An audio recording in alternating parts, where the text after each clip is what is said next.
বলছে যখনই জমিনে কোনো বান্দা নাফরমানি করে তখন ওই জমিনের ওই বান্দার পায়ের নিচের মাটিটা জমিনটা আল্লাহর কাছে আবেদন করে, আল্লাহ আল্লাহ আমার একটু সুযোগ দাও, আমি একটা শুধু গড় দেমু, আমার নিচের মাটিটা উপরে উঠামু, উপরের মাটি নিচে নামামু, শুধু ওই লোকটা যেরকম বিছনায় এপাশ ওপাশ করে আমি আমার জমিনটাকে একটু এপাশ ওপাশ করমু, আমার নিচের মাটি তুলবো, উপরের মাটি নিচে নামাবো, আল্লাহ এরে নিয়া আমি শুধু একটা উল্টানি দিতে চাই, তুমি আমার অনুমতি দাও।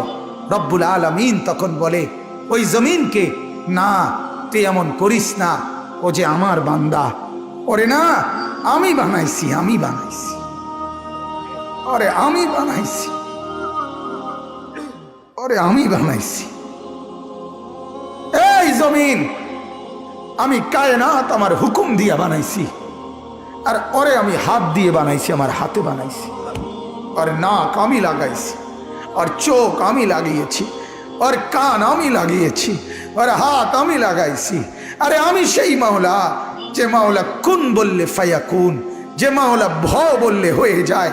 ওরে বানাইতে এভাবে করি নাই, 9 মাস পরে আর মায়ের পেটে রাইখা আমি নিজের হাতে ড্রয়িং করছি, নিজের হাতে একবার নাক লাগাই 100 বার দেখছি ঠিক মতো হয়েছিনি, একবার চোখ লাগাইয়া কুঠিবার দেখছি ঠিক মতো হয়েছিনি।